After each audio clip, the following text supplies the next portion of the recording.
عايز اقول لكم ان قصتنا النهارده مختلفه شويه لكنها قويه وممتعه. ما تنساش اللايك والسبسكرايب ويلا بينا نبدا قصتنا بتكر وهو بيكون موظف عادي على قده، بيكون راكب المواصلات عشان يروح الشغل، وبنعرف انه متضايق وزهقان من حياته. يومه بيتكرر كل يوم، نفس الشغل نفس المواصلات نفس كل حاجه، برغم ان دي المفروض تكون الحياه الطبيعيه والمريحه لاي شاب في سنه، لكنه بيكون متاكد ان في حاجه تانية مختلفه ممكن يعملها. هو بيتفرج على التلفزيون بيتفاجئ انه في نور قوي بيخرج منه، ومن غير اي مقدمات مره واحده بيلاقي نفسه قاعد في مكان غريب وقدامه شخص اغرب وبيرحب بيه. تاكرو مش بيكون فاهم اي حاجه وبيساله انت مين؟ بيرد عليه يقول له تقدر تعتبرني المشرف العام على النظام الشمسي. تاكرو بيقول له افهم من كده انك كائن فضائي؟ بيقول له يعني مش مظبوط قوي بس حاجه قريبه من كده. المهم بيستعمل مهارته السحريه وبيطلع قدامه الصوره لكوكب، وبيعرفه ان اسمه ماديسون، وان كل ما بيحاول يعدل حاجه فيه الامور بتخرج عن السيطره والحضارات اللي فيه دايما بتنهار، وهو دلوقتي عايز تاكرو هو اللي يساعد الكوكب ده. تاكرو بيقول له ايه يا عم الكلام اللي بتقوله ده؟ اغير عالم ايه واساعد كوكب مين؟ قال له بص انت في جميع الاحوال لو ما وافقتش على العرض ده هتختفي من الوجود. فتاكرو قال له باستغراب ازاي بتتكلم كده؟ الموضوع عادي ان ممكن اختفي من الوجود. قال له اهدى كده وما تاخدش الموضوع على اعصابك قوي، انا مش هبعتك هناك فاضي، ده انا هديك كل الهدايا اللي نفسك فيها واللي انت هتطلبها كمان وكل القدرات اللي انت عايزها. تاكرو برضه مش بيكون مستوعب الكلام وبيقول له هو ايه نوع الهدايا اللي انت بتتكلم عليها؟ قال له اول حاجه قدرات السحر اللي هتقدر تستعملها، وبدا يكتب في الورقه اللي معاه. تاكرو بيساله باستغراب قدرات سحر ايه؟ فبيرد عليه انت عايز مهارات تانية مثلا؟ فتاكرو بيفكر وبيقول له ايوه انا عاوز شويه رفاق كويسين. قال له ما تستعجلش، كده كده هتقابل في هذا حاجات اكتر من كده كمان، بس انا هديك مهاره على ذوقي وهي مهاره الاستكشاف عشان تقدر تجمع الموارد وتعرف تبيعها وتكسب شويه فلوس كويسه، وبيديله كمان شنطه يقدر يخزن فيها كل اللي هو عاوزه، وكمان بيمنحه لغه العالم ده عشان طبعا يقدر يتواصل مع الناس. واثناء ما تاكرو بيكون واقف بيلاقي رجليه بتبدا تختفي وتتلاشى من المكان. بيقول له الراجل الفضائي الغريب ده شفت وقتك قرب يخلص، لو كنت سمعت كلامي كان زمانك هناك دلوقتي. تاكرو بيبدا يصيح يا عم ايه اللي بتقوله ده؟ الحقني. فبيرد عليه هتبقى بخير ما تقلقش. وبعد لحظات تاكرو بيفوق في جسمه الجديد وبيتفاجئ انه موجود في الغابه فعلا، وبيقول شكل الموضوع طلع بجد وما كانش مجرد حلم. وبيبدا يسال نفسه طيب المفروض انا اعمل ايه دلوقتي؟ وبيجاوب على نفسه انه دلوقتي في الغابه ومفيش اي حد حواليه، فالمفروض انه يروح لاقرب مدينه. وبيمشي في الغابه وبعد شويه مشي بيقدر يخرج منها وبيوصل لاقرب قريه، لكن بيقول لنفسه ثواني كده انا اصلا دلوقتي مفلس، ولو رحت هناك من غير اي حاجه في الغالب مش هلاقي اكل ولا شرب. مره واحده بيبدا يفتكر مهاره الاستكشاف اللي اداها له واللي من خلالها يقدر يجمع الموارد ويبيعها عشان يكسب شويه فلوس. عشان كده بيقول ما بدهاش بقى، وبيقرر انه يستعمل سحر الاستكشاف، لكن مفيش اي حاجه بتحصل. بيحس بالاحباط وبيقول اكيد الراجل ده كان بيكذب عليا، لا انا شكلي كده نطقت الكلمه دي غلط. وبيبدا يحاول ينطقها بكذا طريقه مختلفه، ولما بينطق كلمه بحث بنشوف ان تعويذه الاستكشاف بتبدا تتفعل فورا. ولما بيبص حواليه بيتفاجئ ان في علامات غريبه حواليه في المكان، واللي من خلالها بيقدر يحدد مكان الموارد اللي ممكن يجمعها. وبيدرك انه ما يقدرش يفعل سحر الاستكشاف غير لما ينطق الكلمه الصح. المهم بيقرب من واحده من النباتات وبيحاول يفحصها من خلال النظام بتاعه عشان يعرف قدراتها، ويبدا يتلخبط في الكلام كالعاده لحد ما اخيرا بيقدر يفعل مهاره التقييم، ومن خلالها بيعرف ان النبته اللي في ايده دي بتكون من الرتبه بي، وده اللي بيخليه مبسوط جدا لان السحر ده هيكون مفيد بشكل كبير. بعد كده بيقوم ويجمع كل الموارد اللي بيكون عليها علامات النظام بتاعه، وبعد ما بيجمع شويه موارد زي الفل بيقول بس هي كده ظبطت، وعلى ما اظن الموارد دي هتكفي الغرض. لكن المشكله بالنسبه له ان معظمهم بيكونوا من الرتب المنخفضه. ومره واحده بياخد باله ان في حجر بيكون وسط النباتات، ولما بيشيله بيلاحظ ان شكله بيكون جميل، وعشان كده بيقرر يستعمل عليه مهاره التقييم. وهنا بقى بتكون الصدمه، لان اللي بيكون ماسكه في ايده ده بيكون عباره عن روس نمل تقريبا، ومش كده وبس ده بيكون رتبته من الرتبه العاليه. وبعد ما بيحط كل الموارد في الشنطه بتاعته بيكون متحمس وعايز يعرف هيكسب كام بالظبط من الموارد اللي جمعها دي. وبما ان الوقت بيكون اتاخر بيقرر انه يروح للقريه قبل ما يحل عليه الظلام، وبالفعل بنشوفه بيوصل عند حارس القريه اللي بيكون نايم ومستغرق في النوم. اول ما بيشوفه بيقول له انت مين؟ تاكرو بيبدا يعرف عن نفسه بيقول انه بيكون رحال مش اكتر. الحارس بيلاحظ انه طويل جدا، وحرفيا هو طويل جدا، فبيقول له هو انت شغال محارب ولا سياف ولا ايه بالظبط؟ بيقول له لا يا عم انا مجرد واحد جاي ابيع شويه موارد مش اكتر. فالحارس بيقول له انت متخصص في جمع الموارد؟ الموضوع ده نادر جدا. وبيقول له عموما انا اسمي مرور، واحد من افراد حراس القريه، واحنا هنا ما عندناش محلات متخصصه في بيع الموارد، ولكن في محل كبير ممكن يشتري منك كل حاجه. المهم بيكمل طريقه لغايه ما بيوصل للمتجر، ومجرد ما بيدخل المحل العجوز بيبدا يتكلم معاه وبيقول له تطلع مين؟ انا ما شفتكش قبل كده، انت بتدور على حاجه معينه اقدر اخدمك فيها ولا ايه الدنيا؟ وتاكرو بيقول له هو انت ليه مكبر الموضوع؟ انا بس جاي ابيع لك شويه حاجات هتشتري ولا لا؟ وبعد كده بيطلع له الحجر اللي هو لقاه في الغابه. العجوز بيبدا يدقق فيه وبيكون مندهش من الحاجه اللي في ايده، ودي غير انها بتكون قويه وكمان حالتها بتكون ممتازه. وبيقول بصراحه انا مندهش انك قدرت تجيب حاجه زي دي، ايه رايك انا لو اشتريها منك دلوقتي ب5 عملات فضيه؟ تاكرو بيقول له بصراحه انا ما اعرفش الاسعار المتداوله حاليا، فممكن تديني خلفيه عنها او تقدر تقول لي ليله في الفندق بكام تكون عملت معايا احلى واجب. بص كده يا معلم، انك تبات في فندق لمده ليله ب 500 لحلوح، والقطعه الفضيه الواحده بتساوي 1000 لحلوح. العجوز بيقول له ها وافقت على الصفقه ولا لا؟ بيقول له قشطه يا معلم. العجوز بيكون فرحان جدا لدرجه انه يبدا يدعكه في وشه، فتاكرو بيقول له انت عبيط يا اسطى ولا ايه؟ هو انت عارف اللي بتدعكه في وشك ده ايه بالظبط؟ وبعد كده بنشوف ان العجوز بيقول له بقول لك ايه، لو معاك شويه موارد تانية اعرضها عليا يمكن انا اشتريها منك. تاكرو بيقول له بس كده، وبيطلع كل الحاجه اللي هو جمعها معاه من قلب الغابه. والعجوز بيكون مندهش وبيقول له قدرت تجمع ده كله لوحدك يا ابن اللعيبه؟ وتاكرو بيقول له كل ما في الموضوع ان انا كنت بترحل بين البلاد وبجمع الحاجات دي من الطريق. والعجوز بيقول له بما انك متخصص في جمع الموارد فليك عندي شغلانه زي الفل. تاكرو بيقول له ما عنديش مشكله، بس ممكن توضح لي ايه نوع الشغلانه اللي انت عايزني فيها بالظبط؟ العجوز بيقول له لازم تركز معايا، عايزك دلوقتي تروح تجمع لي خام المثل من الجبال الشرقيه. تاكرو بيقول له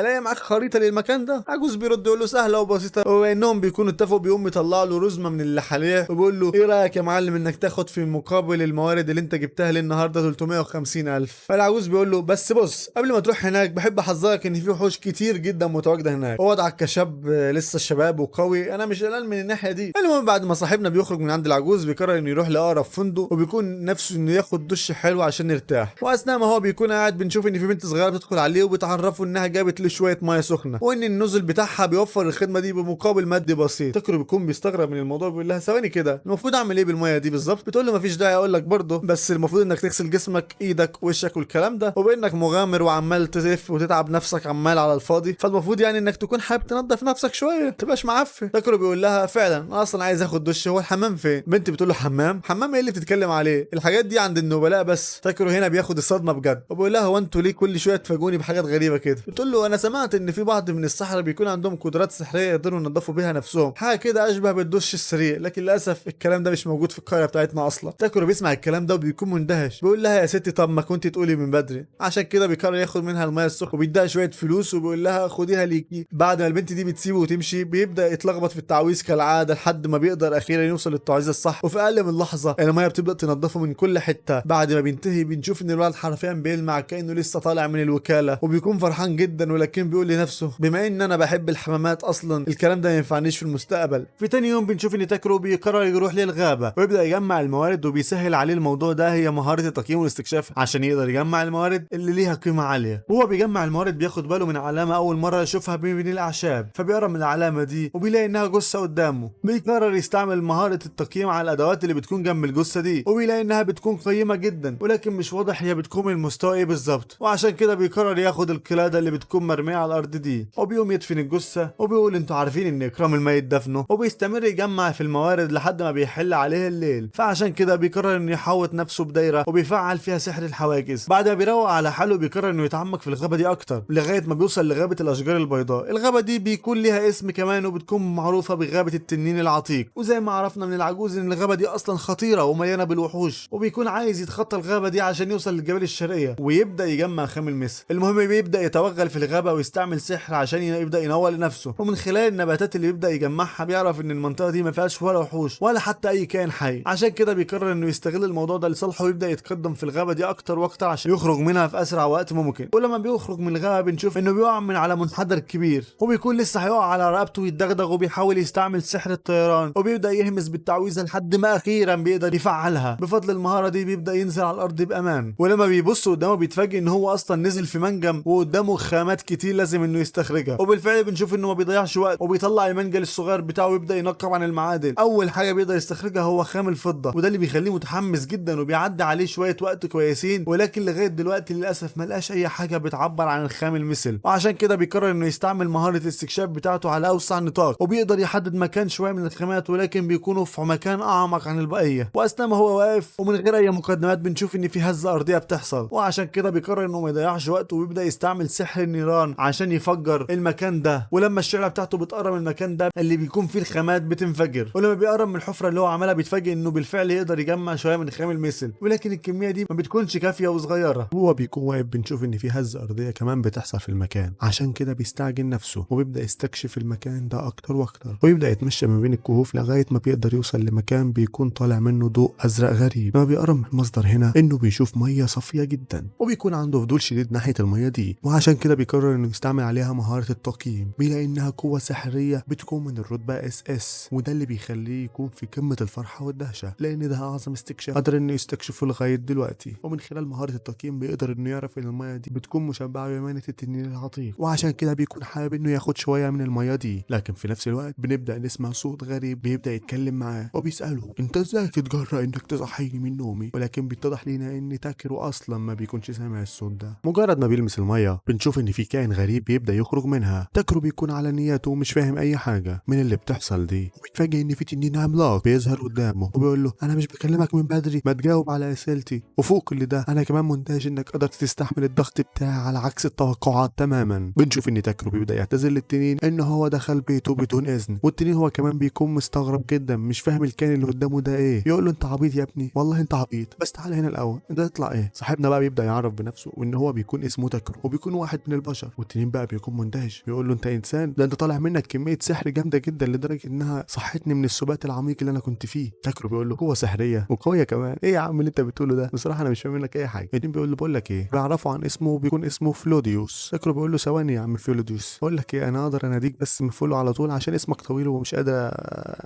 يعني فاهم. التنين بيقول له رغم ان دي انا حاسس هي اللي تذوق منك، ولكن ناديني باللي انت عايز تناديني بيه. بيعرفوا ان هو بيكون عايز طلب منه بما ان هو بيكون قوي جدا، والطلب ان هو عايز ويستعمل قوته السحريه دي عشان تنعش البيضه الخاصه بيه، لان المكان اللي هم موجودين فيه مشبع بالمانا اللي مش بيسمح للبيضه بانها تفقس، وان الطلب اللي انا بطلبه منك ده مش هتعمله الا الوطن، هيكون فيه مقابل. ومجرد ما التنين ده بيحط صباعه في الميه بنشوف ان في كميه من خام المثل بيطلع قدام تاكرو، ولما صاحبنا بيستعمل مهاره التقييم عليها بيعرف ان خام المثل ده مش زي اي خام، هو بيكون انقى نوع من معادن خام المثل، وعشان كده بيقول له خلاص يا معلم فين البيضه اللي انت بتتكلم عليها دي. التنين بيطلع له البيضه وبيكون شكلها اسود تماما. اول ما بيشوف حجمها بيكون مندهش لانها فعلا بتكون ضخمه، وبعد ما يمسك البيضه دي بيبدا يتكلم مع التنين ويقول له لا مؤاخذه كده هعمل بالبيضه دي ايه بالظبط. وفلوديوس بيقول له سهل وبسيط، كل ما في موضوع انك هتصب قوتك السحريه فيها زي ما انت عملت مع كره الضوء اللي حطيتها جنبك دي، حط نفس المعنى دي في البيضه. وتاكرو فعلا بيبدا يقلب الموضوع في دماغه وبيفهم بقى ان هو لازم يدفي البيضه، وبالفعل بيبدا يغذيها بالمعنى بتاعته عشان يحاول انه يدفيها. وتاكرو هنا بيبدا يحس بشعور غريب لان البيضه ما بتكونش عاديه وبتبدا تبلع المعنى بتاعته. في نفس الوقت ده بنشوف ان التنين ده بيكون فرحان وبيضحك، ومن هنا بقى صاحبنا بيتاكد ان هو بيكون انضحك عليه وبيقول انا لسه واصل العالم ده، مش عايز اموت بدري كده. الموضوع ما بيقفش لحد هنا لان جسمه بيبدا يتلاشى، وفي لحظات قليله بيلاقي نفسه ان هو بيكون متواجد في مكان غريب كانه بيغرق في الميه، ومره واحده بيبدا يسمع صوت نفس الشخص اللي قبله اول مره، وبيقول واضح كده يا معلم ان انت بتحب من حين لاخر تعمل حاجات متهوره وتخاطر بنفسك. بعد كده بنشوف ان هو بيظهر قدامه بيقول له في العادي لما التنين بتظهر قدام البشر بياخدوا كفايتهم منهم، ولكن انت شخص مختلف وقررت انك تغير كل القوانين. تاكرو بيقول انا مش فاهم اي حاجه، لكن هو بيطمنه وبيعرفه انه هيفهم كل حاجه في الوقت المناسب. وبالنسبه بقى للقدرات السحريه اللي انا كنت اديتها لك قبل كده انا شايف انها مش كفايه بالنسبه لك، وعشان كده قررت ان انا اضعفها لك. وبقول له خلي بالك بقى يا معلم، بما انك انت اللي تمنيت يكون عندك شريك ظريف فاستحمل بقى اللي هيحصل، انا متاكد ان هو هيسيب لك شويه متاع كويسين ولكنه هيكون مفيد ليك في المستقبل. وتاكرو كالعاده ما بيلحقش يفهم منه اي حاجه، وبعد كده بيغمى عليه، وبعد لحظات قليله بيبدا يفوق من جديد وبيلاقي نفسه ان هو بيكون متواجد في نفس المغاره اللي فيها تنين. المره دي ما بيكونش سامع صوت التنين لوحده بل بيكون في صوت كمان، وعشان يعرف ايه مصدر الصوت ده بيقرر انه يستعمل مهاره الضوء عشان يبدا يشوف ايه اللي حواليه. وبيتفاجئ ان البيضه بتكون فقست وبيكون خرج منها تنين صغنون كده. صاحبنا اول ما بيشوفه بيكون فرحان جدا لان ده بيكون ابن تنين القوي. التنين الصغير ده اول ما بيشوفه بيلزق فيه كانه امه، ولكن تاكر هو ما بيكونش طايق ريحته اللي بتكون وحشه جدا عشان هو بيكون لسه خارج من البيضه وريحته بتكون قويه قوي. بالنسبه بقى للتنين فلوديوس بيبدا يتكلم مع تاكرو وبيطلب منه ان هو يسمي طفل الوديع ده. تاكرو بيكون مستغرب يقول له ايه يا عم اللي انت بتقوله ده، انت اللي تسميه عشان انت ابوه مش انا. فلوديوس بيعرفه ان هو فعلا بيمتلك اسم، ولكن الاسم انت هتديه له هو هيكون كينيتو. وبعدين تاكرو بيفكر شويه وبيختار ان اسمه يكون باو. والتنين اول ما بيسمع الكلام ده بيكون فرحان جدا. وبعد كده التنين بيبدا يتكلم مع ابنه وبيقول له انا عايزك تخرج من المغاره دي وتبدا تستكشف العالم. وبسبب كده بنشوف ان التاكرو والتنين الصغنون ده بيبقوا فريق واحد. تاكرو بيكون مندهش من اللي حاصل بيقول له ايه يا عم اللي انت بتقوله ده، انت ابوه يعني المفروض انك انت اللي توري العالم ده. فلوديوس بيقول له مفيش داعي للكلام ده، بما انك شخص طيب وكمان قوي جدا وعندك قوه سحريه جامده قوي بكده انا اقدر امنك على ابني وانا مطمن. بعد كده بقى بنشوف ان فلوديوس بيبدا يستعمل قوته وبيعمل كده حاجه في اتجاهه وبيبدا يغوص في الميه، وقبل ما يختفي تماما بيعرفوا ان هو بيعتمد عليه في كل حاجه. وبالنسبه بقى لتاكرو بعد ما بيقدروا انهم يجمعوا شويه مثل كويسين بيبدا يتكلم مع التنين الصغير بيقول له بقول لك ايه يا معلم، احنا من النهارده هنقدر ان احنا نعمل شويه رحلات ونجمع وارد وهنبقى اقوياء جدا، ولكن قبل اي حاجه انت اصلا ريحتك وحشه، وعشان كده بيقرر انه يستعمل عليه سحر تطهير وينضفه. فايه اللي هيحصل في رحلتهم سوا سوا؟ ده اللي هنعرفه الجزء الجاي، فما تنساش اللايك والسبسكرايب عشان تتابعني، وبس كده، سلام.